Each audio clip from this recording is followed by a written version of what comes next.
केवली श्रुत केवली फणिदम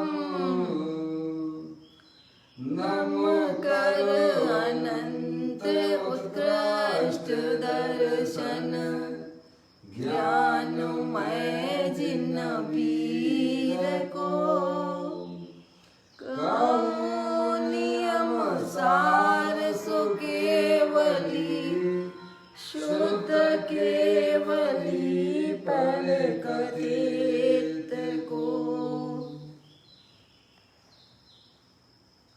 श्री नियम सारजी नामक यह परम आध्यात्मिक ग्रंथ स्वाध्याय हेतु यहाँ विराजमान है।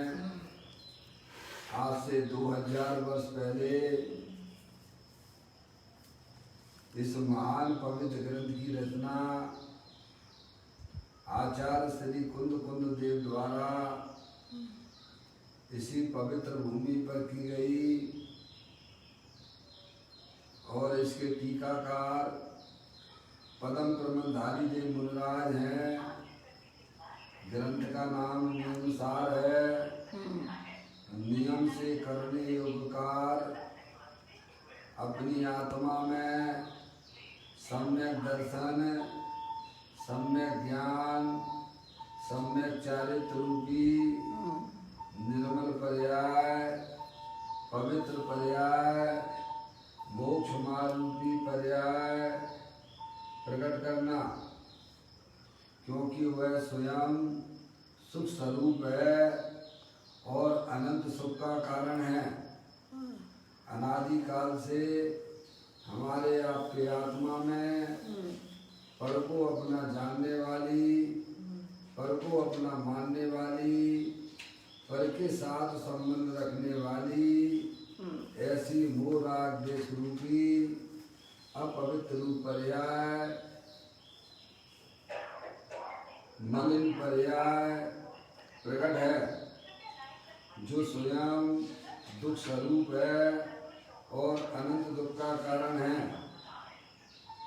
ऐसे मोरा देश रूपी अपवित्र रूप पर्याय का अपनी आत्मा में से उसका अभाव करना और सम्यक दर्शन ज्ञान चारित्र रूपी निर्मल पर्याय पवित्र पर्याय मोक्ष मार्ग रूपी पर्याय प्रकट करना, ऐसे काल की प्राप्ति जिनवाणी माता के माध्यम से अपने आत्मा के स्वरूप को पहचानना। अपनी जो आत्म वस्तु है वह पर द्रव पर भावों से भिन्न है और अपने ज्ञानादि अनंत शक्तियों सहित तीनों काल विद्यमान वस्तु है। ऐसे गायक प्रभु परमात्मा का माँ जन्मवाणी माता के माध्यम से परिचय करके तत्पश्चात शरीर रागादि ये सब कर्मप्रद वस्तुएं हैं। इनका हमारे आत्मा के साथ में किसी प्रकार का कोई संबंध नहीं है। इस प्रकार शरीर रागादि को कर्मकृत जानते हुए अंदर जो अखंड ज्ञान ज्योति स्वरूप भगवान आत्मा है उसमें ही अपनापन स्थापित करते हुए उसी को निज रूप से जानते हुए उसी में रमण करना, इसे अरिहंत परमात्मा धर्म कहते हैं। देखिएगा उसकी चर्चा आचार्य भगवंतों ने मुनिराजों ने एक एक गाथा एक एक कलश और टीका के माध्यम से हमें अपने आत्म वस्तु को समझाया है। यहाँ पर नियम सार जी का चौथा अधिकार चल रहा है जिसका नाम है व्यवहार चारित अधिकार। मुनिराज के 28 मूल गुणों की चर्चा है इस अधिकार के अंतर्गत आई है। यहाँ पर अपन आदान निक्षेपण समिति 64वें नंबर की गाथा चल रही है, उसका अपन यहाँ वाचन कर रहे हैं। देखिएगा, पहले अपन पाठ कर लेते हैं और उसके बाद यह फिर अपन इस पर स्वाध्याय करेंगे। अजय भाई, हाँ अजय भाई आवाज आ रही बराबर? एक फोन और लगा लेना यार, वो मैं लगाना भूल गया, या तो वो हमारे प्रमोद पप्पू है ना फिर उनको आप वो लगा लीजिए, बाकी तो सब ठीक है। चलिए अपन स्वाध्याय करेंगे।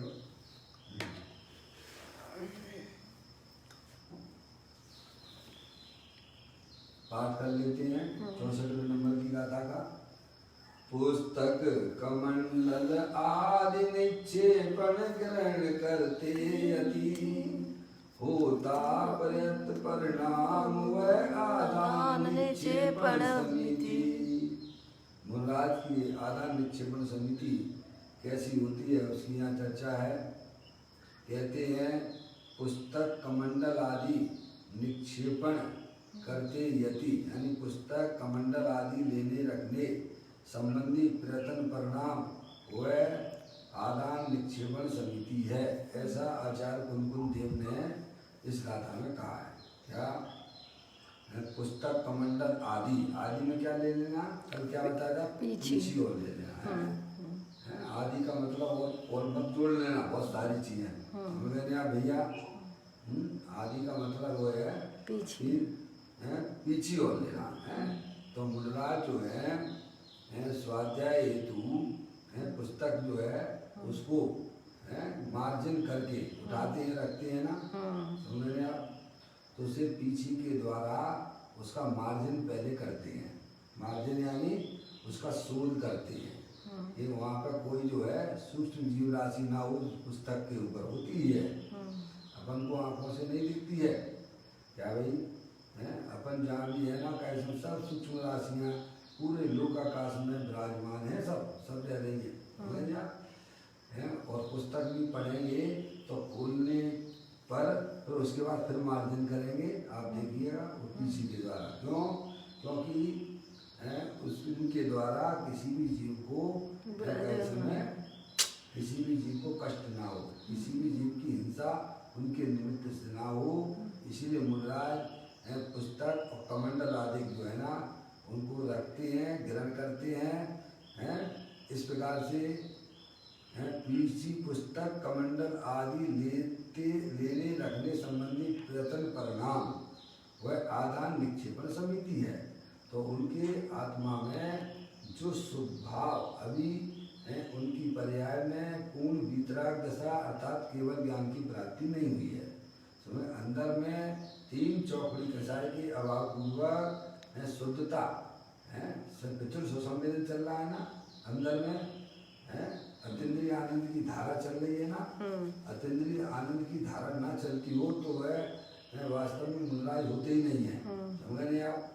क्या समझ में आ गई भैया? मुंडराज जो है ना, हाँ बताया भाई, कोई बात नहीं, बस अपन ने कर लिया अपना काम है ना, आएगा तो आ जाएगा। क्या कहते हैं, अंदर में मुंडराज के जो भीतराग धारा चल रही है ना, जो अतीन्द्रिय आनंद की धारा चल रही है, क्योंकि उनकी जो पर्याय है निरंतर अपने ज्ञायक प्रभु परमात्मा का अवलंबन आश्रय लिए हुए है, तो वहाँ उनकी पर्याय में वो भीतराग धारा चलती रहती है।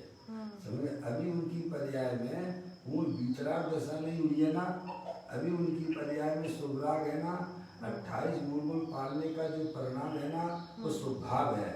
उसे आचार्य कुंकुम देव उस स्वभाव को व्यवहार आदान निक्षेपण समिति कहते हैं। क्या कहा भैया? समझ रहे आप? सही है। और निश्चय से तो वो अंदर में चल रही भीतराग धारा, समझ में आया भैया? अतीन्द्रिय आनंद की धारा चल रही है, क्योंकि पर्याय उस समय पूर्ण रूप से उसका अवलंबन नहीं है अभी वहाँ पर। समझ में आया भैया? अभी किंचित शेष बाकी है। ऐसी कोई मुंडराज का आंतरिक का समय परिणाम हुआ करता है भाई साहब, वो हमें आपको सबको पहचानना चाहिए और अपने आप को भी देखना चाहिए। हमारी पर्याय कहाँ काम कर रही है, किन के बारे में सोचा करती है। हमें भी तो मुंडराज बनना है कि नहीं बनना है? मुंडराज बनने से पहले सम्यक दर्शन होता है भाई साहब। सम्यक दर्शन के बिना तो कोई मुंडराज होते ही नहीं है।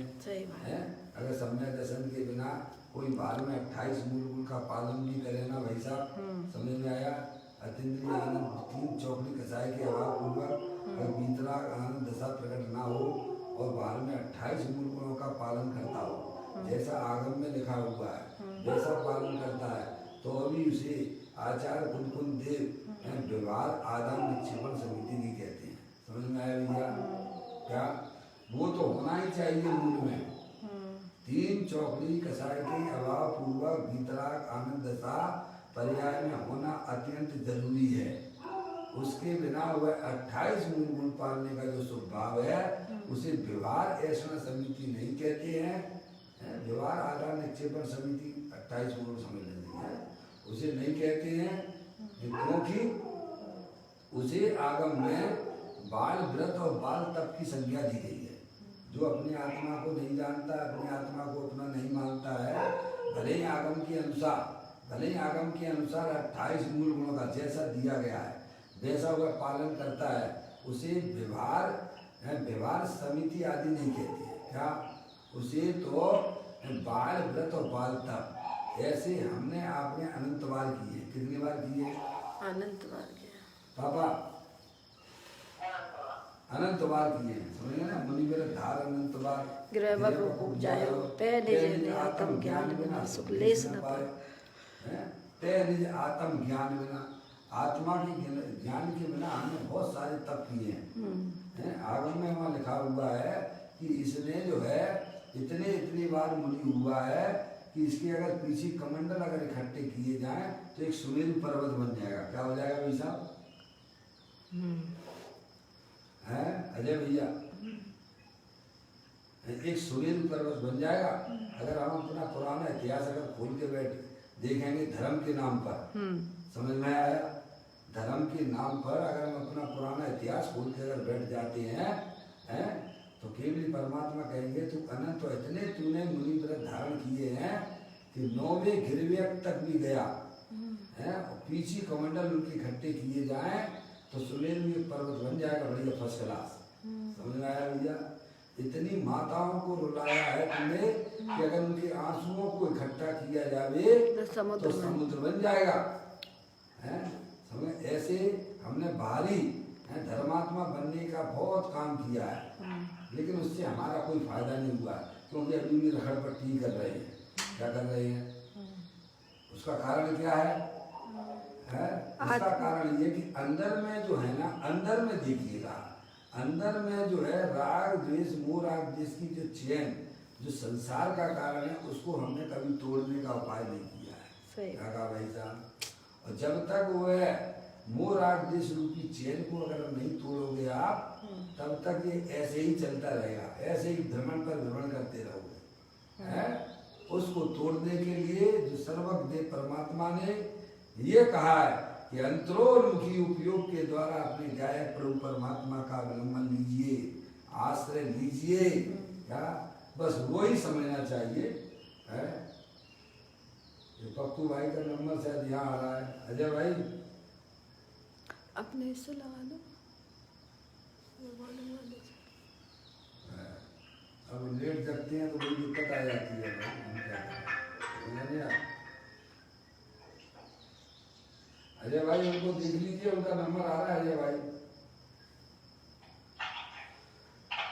हाँ चलिए,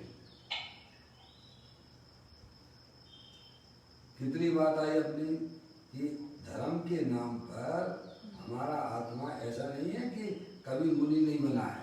मैंने आप वर्तमान को मत देखिए, आप तो अनादि अनंत रहने वाले हो ना। सही बात है। ये 50, 60, 70 साल वाले क्यों देखते हो? चेतने से वस्तु हो, आत्मा हो आप, जिसका ना कभी मरण होता है ना जन्म होता है, ऐसी चैतन्य वस्तु देवर में विराजमान है।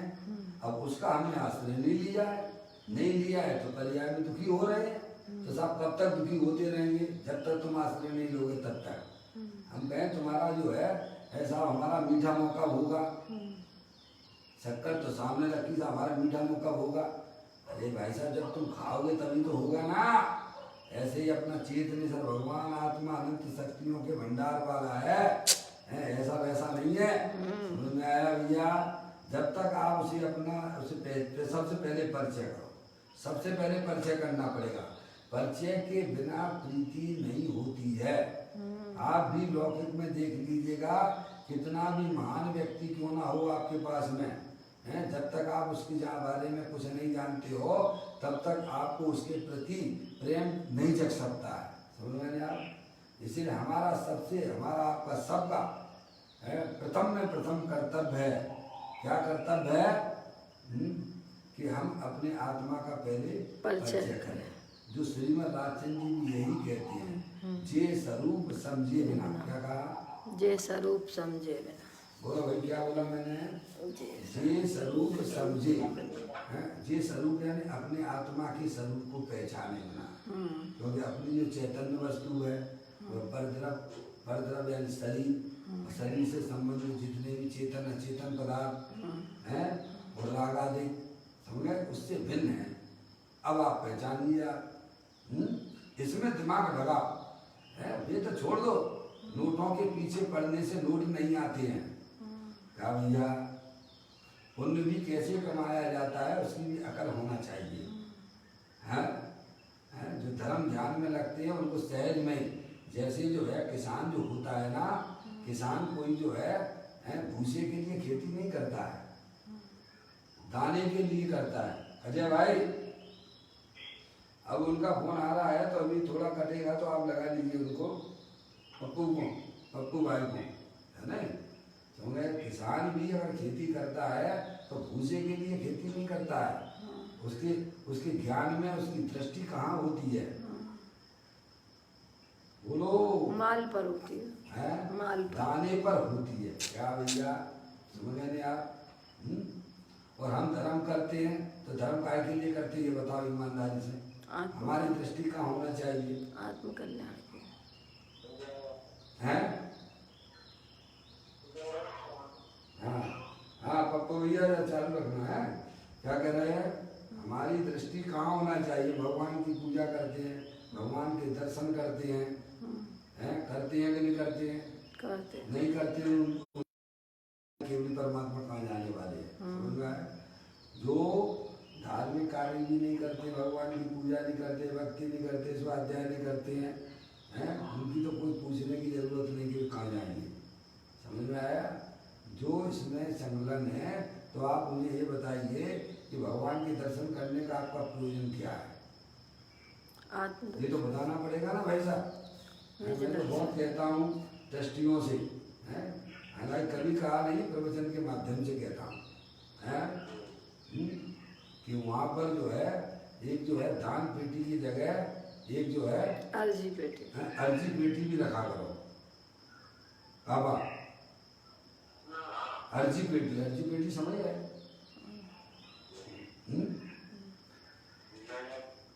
कि जो भी वहाँ आता है भक्त तो ये बताइए कि एक अपनी चिट्ठी, एक अपना कागज लिख के लाए है और उस पर लिखे अपना नाम, लिखे अपना पता, लिखे अपना मोबाइल नंबर, लिखे और भगवान के पास तुम काय के लिए आए हो ये भी लिखे।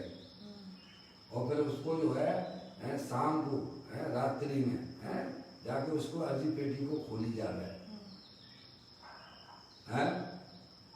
तो ये सारा जितना भिखारी बना है ना वो सब दूर हो जाएगा। फिर अर्जी पेटी खोल के फिर जिन ने अपने एड्रेस लिखी है ना उनके जाके घर पर 5 लोग जाएं और फिर उसे समझाएं। क्या भैया कि तुम भगवान के पास गए थे, तुमने भगवान के पास में क्या मांगा था ये बोलो। कुछ गलत तो नहीं कह रहा हूँ? तो उसकी आदतें सुधर जाएंगी। क्या होगा इससे जो हो जाएगा ना तो भगवान को जानता है और जो उसका जो भिखारी बना है वो भी उसका खत्म हो जाएगा। समझे ना? इससे का एकदम बहुत फायदा हो जाएगा, प्रत्येक जीव का फायदा होगा। समझ में आया? तो इसीलिए हमारा भगवान के पास दर्शन करने का परिणाम क्यों? काय के लिए आते हो भगवान के पास में? निज दर्शन करना है। ये बात सामने खुल के आ जाएगी। समझ में आप? अरे हाँ हाँ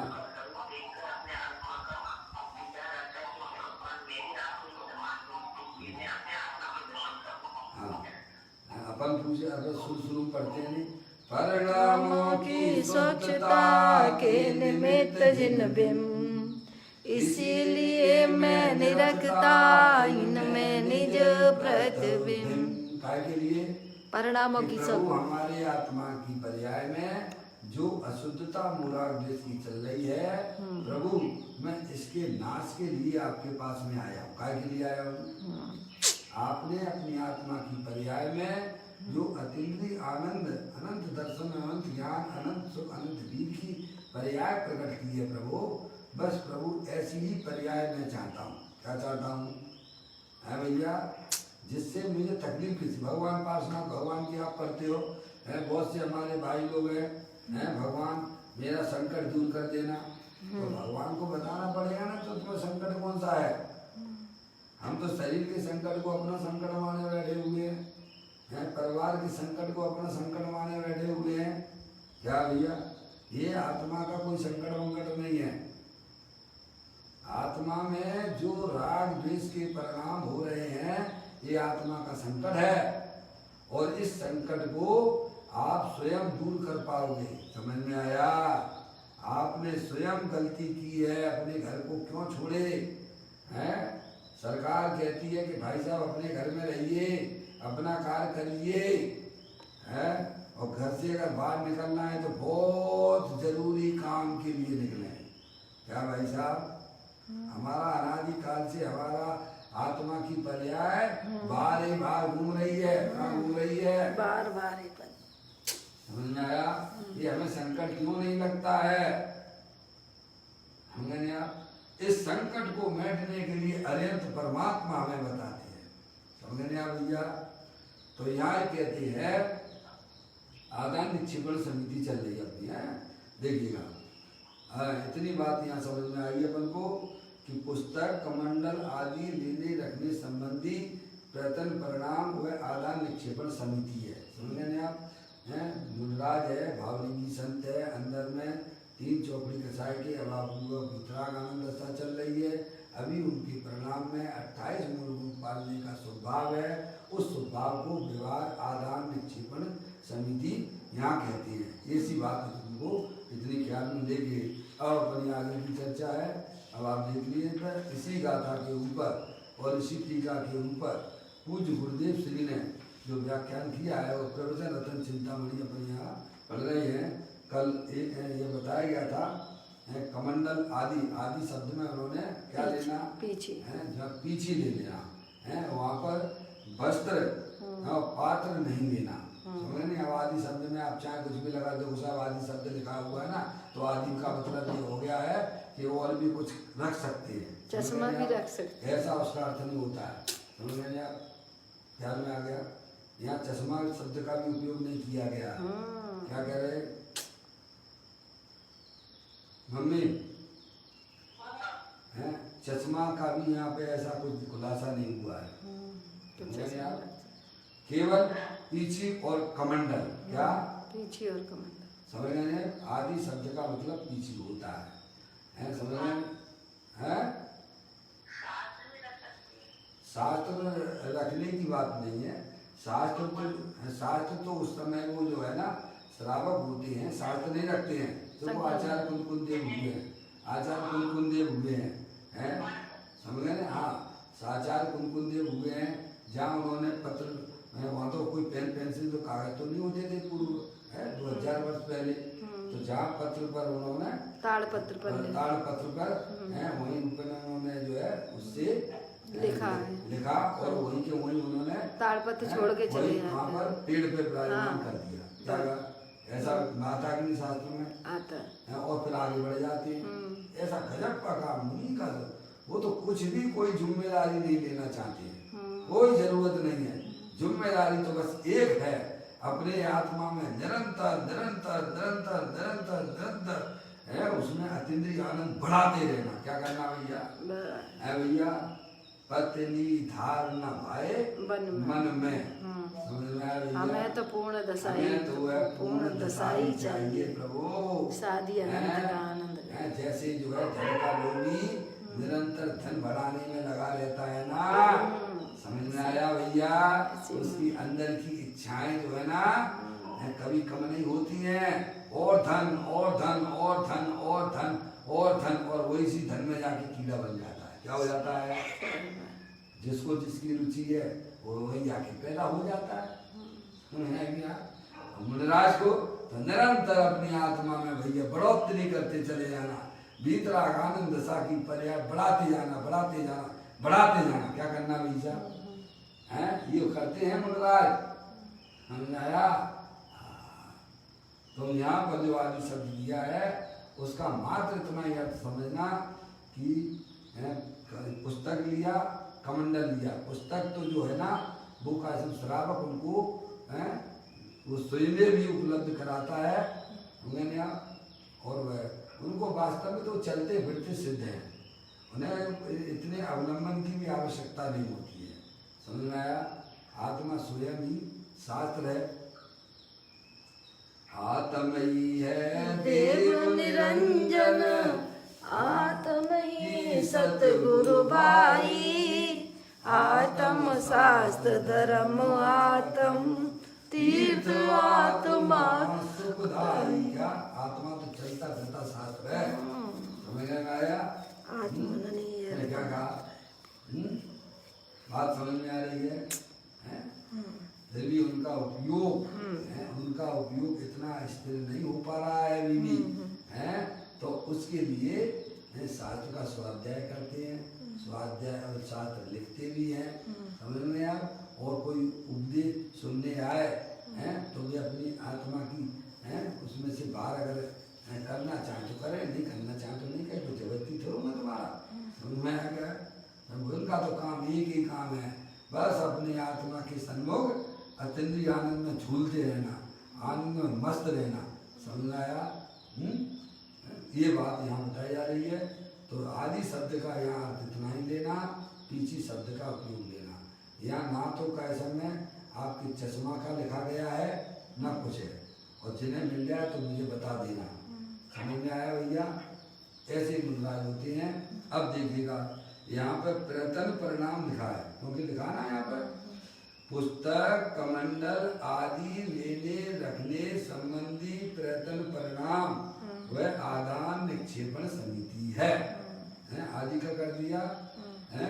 अब कहते प्रयत्न परिणाम क्या है, जो मूल में जो लाइन लिखी हुई है, आचार्य कुंकुन देव ने लिखा है स्वयं, क्या लिखा है, पुस्तक कमंडल आदि लेने रखने संबंधी प्रयत्न परिणाम। तो प्रयत्न परिणाम क्या है, अब यहाँ एक शिष्य ने प्रश्न किया है, वो अपन आगे उसको पढ़ लेते हैं।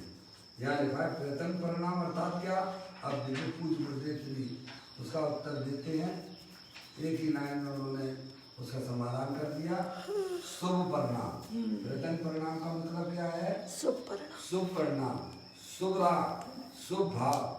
यहाँ भाव क्रिया की बात नहीं है। क्या कहा भैया बाबा,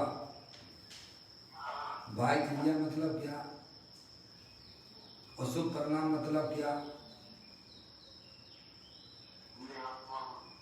नहीं, शुभ परिणाम का मतलब क्या और भारी क्रिया का मतलब क्या। भाई क्रिया का मतलब ये है कि जैसे मुनराज है नहीं, और उनको जो है पीछी के द्वारा वो पुस्तक को है भैया उसका मार्जिन करना, समझ नहीं आप। तो जो मार्जिन करने का जो भाव है वह तो हो गया शुभ भाव। क्या हो गया, जीव की हमारे निमित्त से जीव की विराधना ना हो, हिंसा ना हो, तो ये हो गया क्या है, शुभ भाव। और जो पीछे लेके जो मार्जिन किया जा रहा है तो वो हो गया भाई क्रिया। क्या हो गया, शरीर की क्रिया। आ गया ख्याल में है, वो भाई क्रिया की बात है। जो उन्होंने शरीर पीछे के द्वारा जो पुस्तक पे मार्जिन किया है वो तो हो गई बाहर की क्रिया मोजी है। वो अंदर में जो विकल्प हुआ है हमारे निमित्त से किसी जीव को तकलीफ ना हो है, तो वो हो गया शुभ भाव। उस शुभ भाव को व्यवहार आदान निक्षेपण समिति कहती है। क्या कहा, किसको, उस शुभ भाव को कहा गया है? और वो शरीर की क्रिया उसको कोई जो है वो तो जड़ की क्रिया है, वो किसकी है। हाँ, बहुत ये समझने की बातें हैं। आराम से समझ के चलो, जल्दी भाग के कहीं नहीं जाने वाले। अपन तो कहीं कहाँ भागे बताओ, अनादिकाल से इस गति में जा रहे हो, उस गति में जा रहे हो, कितने भाग पाए बताओ हैं। रहे तो वहीं के वहीं ना, तुमने छोड़ दिया क्या है? बोलो, आत्मा को छोड़ा कभी हमने अनादिकाल से क्या? भले कितनी भी दौड़ धूप लगा लेते हैं, हम कहते हैं भाई, कभी कभी ऐसा भी कह देते हैं, लोग जल्दबाजी करते हैं, तो हमने कि भाई साहब कहाँ जा रहे हो आप? रहोगे तो लोकाकाश में, अलोकाकाश में तो पहुँचने वाले हो नहीं हो आप, फिर जल्दबाजी किस बात की कर रहे हो? अरे भैया, हम हर काम में इतनी जल्दबाजी करते हैं, क्यों भाई साहब, क्या बात है? क्यों जल्दबाजी कर रहे हो? कहाँ जाओगे आप? रहोगे तो लोकाकाश में ही है। हाँ, अलोकाकाश में पहुँच जाओ तो आपका जल्दी करना हमें कुछ समझ में आता है। देखा मम्मी, हमारे परिणामों में इतनी जल्दबाजी रहती, इतनी जल्दबाजी करो, अरे क्या करना है? परिणामों में शांति प्राप्त करने का उपाय सोचिए, हैं? हाँ, समझ रहे हैं भैया? तो धीरे धीरे समझ के चलो, आराम से, शांति से, क्या पुण्य का परिणाम होता है, क्या पाप का परिणाम होता है, क्या वितराग दशा होती है, क्योंकि परिणाम के बिना कोई द्रव्य होता नहीं है। ये शरीर की क्रिया कोई हमारी क्रिया नहीं है, ये तो जड़ की क्रिया है। अंदर में परिणाम देखिए क्या सजोए जा रहे हैं, अंदर से अपने परिणामों को पहचानिए, हैं? कल मैंने कहा था नहीं, जैसे आप यहाँ बैठे पुण्य का परिणाम भी हो सकते हैं आपकी पर्याय में, पाप के परिणाम भी हो सकते हैं, और बैठे धर्म भी हो सकता है। बोलिए आप, उसकी चर्चा आज आने वाली है सुबह 10 बजे। समझ में आ गई भैया? क्योंकि परिणाम के बिना कोई आत्मा रहता नहीं है। आप में इतनी बढ़िया कला है जो 5 द्रव्यों के पास में नहीं है। ये 5 द्रव्य कौन से? पुद्गल द्रव्य, धर्म द्रव्य, अधर्म द्रव्य, आकाश द्रव्य और काल द्रव्य। क्या भैया? आपके पास व्यवस्था है, आप चाहो तो अपने आत्मा को निगुध में ले जाओ, और आप चाहो तो अपने आत्मा को वर्तमान में सुखरूप पणवन करके सिद्धालय में ले जाओ। तो भगवान कुछ करते धरते नहीं है। क्या कहा भैया? भगवान तो मार्ग दिखाने वाले हैं, चलना तो हमें और आप सबको पड़ेगा। क्या भैया? अब कौन कितनी जल्दी बढ़िया तरीके से चल सकता है? क्या ये तो हमारे आपके सबके ऊपर है भाई साहब, हैं? समझ में आया? यहाँ बैठे आप किसी के बारे में गंदे विचार नहीं कर सकते हो। किसने रोका आपको? जहाँ हमारे परिणामों में गंदे विचारों की श्रृंखला चल रही है, तो नियम से पाप परिणाम ही तो होगा ना प्रभु। यहाँ बैठे आप जो है सबके बारे में अच्छा भी सोच सकते हो भाई साहब, बुरा भी सोच सकते हो तो अच्छा भी सोच सकते हो। ये भैया सभी आत्माएं जो है अपना कल्याण करें, हमारे दुश्मन का आत्मा भी है अपना कल्याण करे, तो बोलो सब परिणाम हो गए कि नहीं हो गए? हैं? और दूसरों के बारे में उल्टा सोचते जाओगे तो पाप का बंद हो जाएगा। समझ गया? और इसमें कहीं कुछ भी नहीं है, समझ गए आप? और अपना आत्मा तीनों काल जिसका सम्य दृष्टि जीव मुनरार हैं, अनंत परमात्मा, सिद्ध परमात्मा सेवन करते हैं, वो चीज हमारे पास में भी है। ऐसा जब उपयोग अंतरोन्मुखी हो जाता है तो धर्म की पर्याय भी प्रारंभ हो जाती है। बोलो आप क्या नहीं कर सकते हो? हमने तो फालतू के झगड़े में आगे सहयोगों के पीछे पर के अपनी आत्मा में कचरा इकट्ठा कर रहे हो। साफ कौन करेगा? भगवान आगे करेंगे क्या? गंदगी किसने की है घर में? हैं?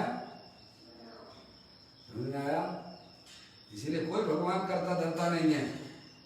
आत्मा स्वयं ही अपने परिणामों का करता है, धरता है और उसके फल को प्राप्त करता है। समझ में आया भैया? इसीलिए ये बात बड़ी गंभीरता से समझने की बातें हैं। भगवान अपने घर में 4, 6, 8 लोग आ जाएं, अपन उसकी व्यवस्था करें तो बोलो कैसा हो जाता होगा अपना, अपने परिणामों में क्या होता होगा? बोलो सब अस्त व्यस्त हो जाता है, सारा जीवन अस्त व्यस्त त्रस्त हो जाता है। समझ में आया? भूगोल में हमें दिखाई नहीं देता है। सही बात है। समझ में आया? बात आ रही समझ लीजिए। तो भगवान इतने अनंत जीवों का कैसे क्या करेंगे बताओ? कितने जीव हैं? कल नहीं आपको बताया था वो जो है 10 बजे के प्रवचन में है, वो जमीन कंद का एक छोटा सा टुकड़ा है ना, जमीन कंद का एक छोटा सा टुकड़ा है ना, उसमें कितने जीव हैं? वो काई का उदाहरण लिया था वहां। तो हरी हरी काई होती है ना, बारिश में हरी हरी काई होती है ना पापा, बिछ जाती है पापा हरी हरी काई होती है ना बारिश में, होती है। कल आप तो 10 बजे वाले क्लास में रहते नहीं हो, समझ में आया? पानी में काई होती है ना। थोड़ा समय निकालो पापा, लॉकडाउन चल रहा है, जितना कमा लिया उतना तो खा लो शांति से, है समझ में आया? तो जो काई पड़ती है ना, कल गुरुदेव से परसों कही थी गुरुदेव जी ने, जो काई पड़ जाती है बारिश में, है वो जो हरी हरी है उसमें, उसके एक छोटे से टुकड़े में, एक छोटे से टुकड़े में क्या भैया क्या बताया कि उसमें असंख्यात औदारिक शरीर है। कितने? असंख्यात औदारिक असंख्यात है। ऐसे ही जमीन का एक छोटा सा टुकड़ा है जितना, उसमें असंख्यात औदारिक शरीर है। और एक औदारिक शरीर कितने में? एक औदारिक शरीर है तो असंख्यात औदारिक शरीर तो छोटे से काई के टुकड़े में, और उस एक औदारिक शरीर में कितने हैं? जितने सिद्ध परमात्मा हो गए हैं अभी तक और आगे भी होंगे, ध्यान रखिए, उससे अनंत गुने जीव एक शरीर में है। क्या आंखें खुल जाए और हम देखो कैसे बिना ऐसे चले आते हैं, काई पड़ी भैया चले जा रहे, कितने जीवों की हिंसा कर रहे हैं, हमें लगती है क्या? हैं घास पे खड़े रहते हैं, घास पे चल रहे हैं, शादी ब्याह कर रहे हैं, समझ में? कितने जीवों की हिंसा होती है और अपने आप को धर्मात्मा कहते हो, हैं भैया? तुझे दुनिया धर्मात्मा कहेगी पर वो वस्तु स्वरूप परमात्मा तुझे कभी धर्मात्मा नहीं कह सकती। समझ में आया? धर्म को पहचानने की जरूरत है हमें ना। इन बातों को हमें समझना कि नहीं समझना है कि अपनी स्वतंत्रता से अपने को मनुष्य पर्याय मिली है, उसको बराबर बराबर बराबर आप माँ जनवाणी माता के साथ जुड़े रहिए, बहुत से पापों से आप निजात पा जाओगे। क्या जिन्हें देव परमात्मा का मिलना यानी ये समझना चाहिए भव के अभाव का निमित्त बन गया है आपको। अब आप अपने आत्मा को चाहे भैया चाहे कीड़े मकोड़े में ले जा भाई साहब, हैं आप स्वयं जिम्मेदार हो। हैं हम पाप कमाते हैं तो किसके निमित्त से कमाते हैं? 24 घंटा हमारे ज्ञान में क्या बसा रहता है? हम कहाँ ले जा रहे हैं अपने आत्मा को? हैं कभी सोचते नहीं है, विचार नहीं करते हैं। तो यहाँ बैठे बैठे आप चाहो तो भैया अपने परिणामों में शुभ परिणाम भी उत्पन्न कर हो जाती हैं। सब विचारों की श्रृंखला के ऊपर रहता है। हम चाहें तो अपने परिणामों में पाप भी उत्पन्न कर सकते हैं और हम चाहें तो धर्म भी उत्पन्न कर सकते हैं। पर क्षेत्र में हमारा कोई पुण्य पाप और धर्म नहीं रहता है। क्या भैया? ऐसी गजब की बातें हैं ये। चाहे कितना संदेश शिखर जी की यात्रा कर लो है भैया, लेकिन अपने आत्मा को अपने परिणामों को अगर हमने समझने में बुद्धि नहीं लगाई तो कुछ नहीं होने वाला, कुछ नहीं होने वाला। आज भी तो वही के वही खड़े हुए हैं ना, हैं?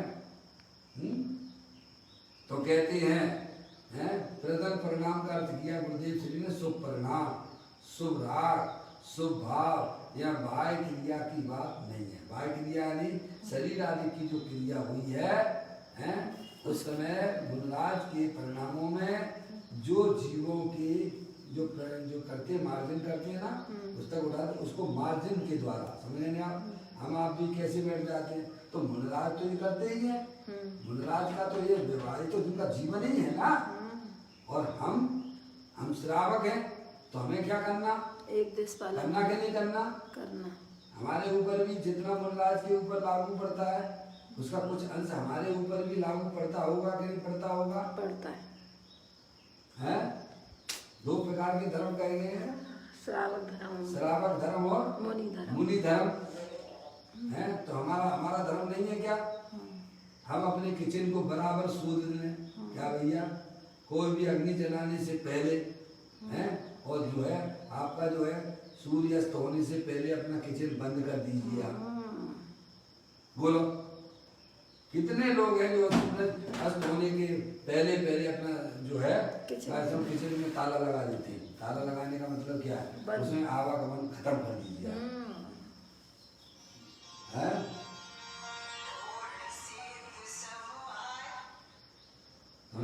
कितने ऐसे लोग हैं, कितने ऐसे श्रावक हैं। चलने दीजिए दीदी, इसी पे चलने दीजिए आपका है क्या? कितने ऐसे लोग हैं बताओ जो श्रावक हैं? हमारा भी धर्म जितना मुनराज का धर्म है उतना हमारा भी अंश बनता है। हम भी श्रावक हैं। हम भी अपने का समय अपने चौका को रसोई को कैसा रखें, जब भोजन बनाए तो किस प्रकार से बनाए, क्या भाई साहब? जब इतनी बात धर्म के अंदर हमें छुपी हुई है तो हमें भी अपना चौका बिल्कुल स्वच्छ है, छन्नी की अलग एक लाइन हो भाई साहब।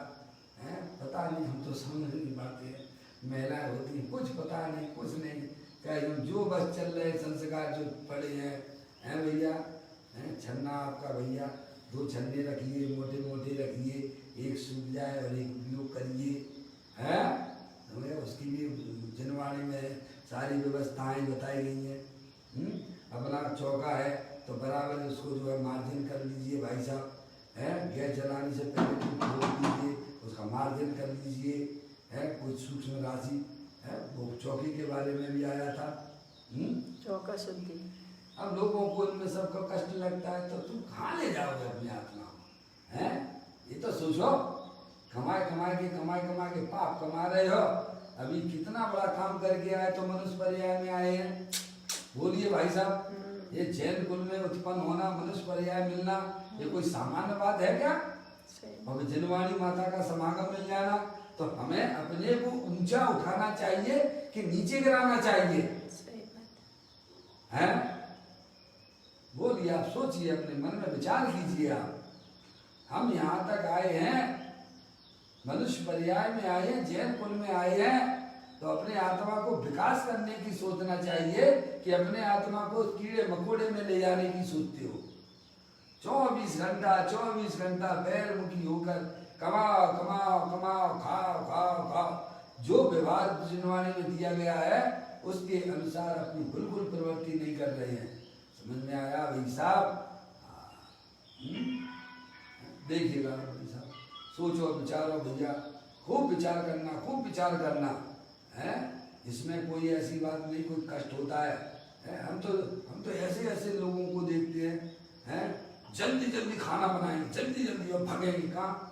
मंदिर जाने। क्या करोगे मंदिर जाएंगे? क्या करोगे मंदिर जाके है?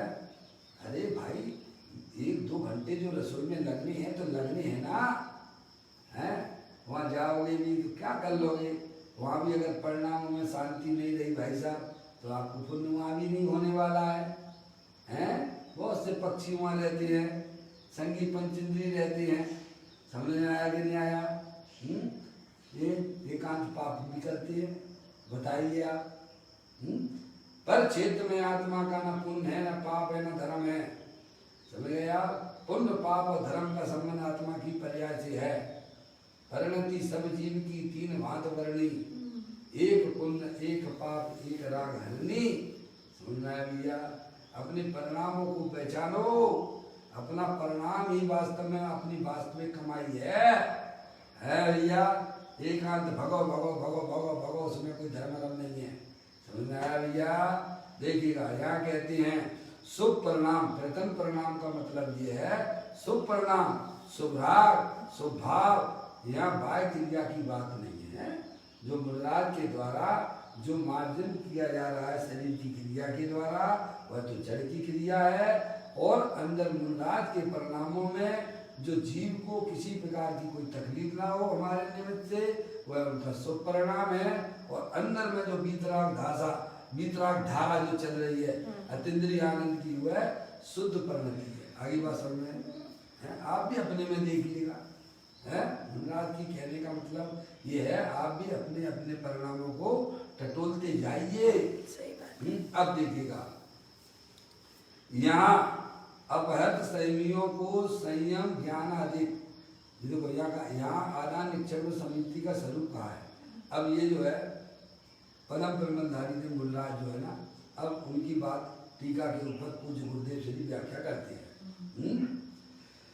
कहते हैं अपैत संयमियों को संयम ज्ञान आदि के उपकरण लेते रखते समय उत्पन्न होने वाली समिति का प्रकार कहा है। ये मूल में लाइन जो है पदम ब्रह्मधारी देव मुनिराज ने आचार्य कुंकुल देव की गाथा के ऊपर टीका लिखी है, उसको अपन यहाँ पढ़ रहे हैं। क्या है? अपहत संयमियों को संयम ज्ञान आदि के उपकरण लेते रखते समय उत्पन्न होने वाले समिति का प्रकार कहा है। क्या? अब गुरुदेव श्री ने इसका व्याख्या की जो है अपयत संयमी अर्थात व्यवहार संयमी, इस संयमी को निश्चय सम्यक दर्शन और निश्चय सम्यक ज्ञान तो है। दो प्रकार के संयमी बताए गए थे, आपको मालूम है कि नहीं मालूम है? अब नीचे भी आएगा अपयत संयमी और उपेक्षा संयमी। क्या भैया? मम्मी हाँ देखिएगा आपकी मूल में जो है वहीं पर टीका करते समय परम ब्रह्मधारी देव ने देखिए यार अपयत नीचे देखेंगे टीका में आप पढ़ेंगे अपयत संयमियों को संयम ज्ञान आदि के उपकरण लेते रखते समय उत्पन्न होने वाली समिति का प्रकार कहा है। एक बात तो जी, फिर उन्होंने कहा कि उपेक्षा संयमियों को पुस्तक कमंडल आदि नहीं लेती है, नहीं होती है। क्या? दो प्रकार की संयमी हो गए हैं, अपयत संयमी और उपेक्षा संयमी है। और उसको फुटनोट में भी वहाँ पर अपयत संयमी का मतलब क्या है और उपेक्षा संयमी का मतलब क्या है वो नीचे छोटी छोटी लाइन में टिप्पणी लिख दी है। क्या?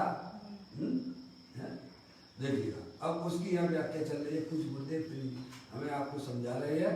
देखिएगा अपयत संयमी अर्थात क्या? व्यवहार संयमी है। व्यवहार संयमी, इस संयमी को निश्चय सम्यक दर्शन और निश्चय सम्यक ज्ञान तो है। क्या कहा?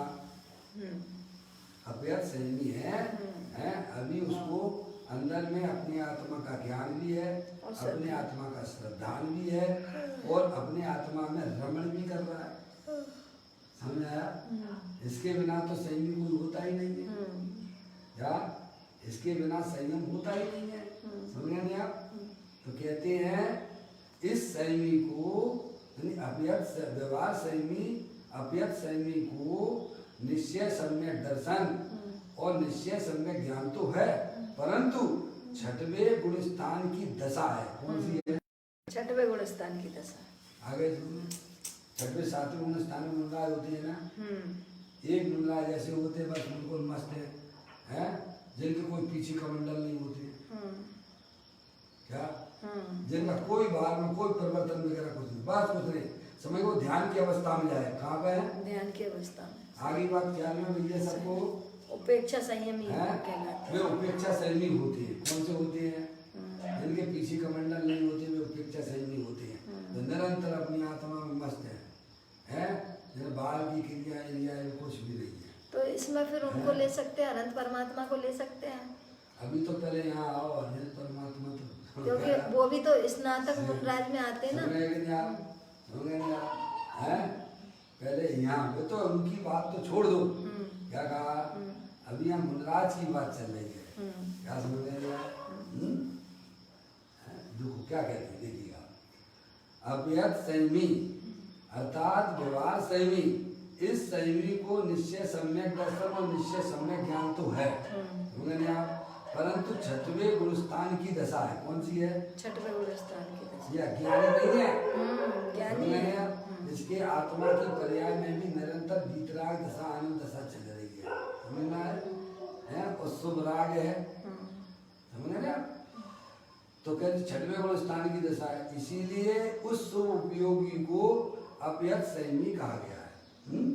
तात्पर्य यह है कि जिसमें लेने रखने का विकल्प उत्पन्न होता है, ऐसे छठवें गुण स्थान की भूमिका वाले को अपयत संयमी कहा है। देखो नीचे फुटनोट में भी यह बात आपको मूल ग्रंथ में आपको मिल जाएगी, ऐसा गुरुदेव जी ने कहा। अब देखिएगा, अपयत संयमी, अपयत संयम वाले मुनि यानी अपवाद ब्रैकेट में दिया, वहीं पर पदम प्रबंधाई मुनराज ने खोला है इसको, अपयत संयमी वाली ये वहाँ फुटनोट की बात पढ़ रहा हूँ नीचे है। अपयत संयमी का मतलब क्या? अपवाद, व्यवहार में एक देश पर त्याग, अपयत संयम, हीन न्यूनता वाला संयम, या छठवें गुणस्थान वाला है, हीन न्यूनता वाला संयम है, उसको अपयत संयमी कहती है। यानी सराग चारित और स्व उपयोग ये सब एक अर्थ हैं। ये किया पदम प्रबंधाई दे मुद्राज ने, उसका अर्थ है, हो गया। इसमें कोई सोनगढ़ वोनगढ़ वालों की नहीं है, इसमें कुछ भी नहीं है, समझ में आप? सोनगढ़ वाले जो बात करते हैं सीधे हरे परमात्मा की बात करते हैं, एक अक्षर भी अगर वो मिला लें तो निगुत चले जाएंगे। समझ में आया भैया? इतना धर्म है। देखो वो उठाना बसु है, उसका अर्थ क्या कर दिया था उसने? आज का अर्थ बकरा कर दिया आज था। आज आज आज का अर्थ क्या कर दिया था? बकरा। बकरा कहाँ गया था? नरक पहुंचा था। अरे बोलो है, आज का अर्थ क्या कर दिया? बकरा। और जब बकरा काटने की परंपरा चलने लगी। जब आज का अर्थ धान। कहाँ गया वह जीव? नरक। ऐसा कोई ऐसा जीव होगा जो अपना हित करना चाहेगा? सही बात है। सोनगढ़ का नाम बदनाम मत करना भैया। सोनगढ़ का तो इतना है कि उन्होंने हमें शास्त्र पढ़ना सिखा दिया। सही बात। समझ में आया? कुछ गुरुदेव श्री ने शास्त्र में क्या क्या है, एक एक शब्दों का अर्थ खोल के हमको बता दिया है। एक अक्षर भी इन्होंने अपनी तरफ से नहीं कहा है। समझ गया? देखिएगा, ऐसे छठवें गुणस्थान की भूमिका वाले को अपयत संयमी कहा है। देखो नीचे फुटनोट में भी यही किया है कि अपयत संयमी का मतलब अपयत संयम वाले मुनि, अपवाद, व्यवहार में एक देश पर त्याग, अपयत संयम, हीन न्यूनता वाला संयम है। यानी सराग चाहे तो सो उपयोग, ये सब एक अर्थ है, सबके एक ही अर्थ निकलते हैं। देखिए अब कुछ गुरुदेव श्री ने जो इसकी व्याख्या की है, अब उसको अपन पढ़ लेते हैं। किसके ऊपर? जो फुटनोट में दिया उसके ऊपर बता रहे हैं, अलग से कुछ भी नहीं कह रहे हैं। क्या कह रहे हैं? मम्मी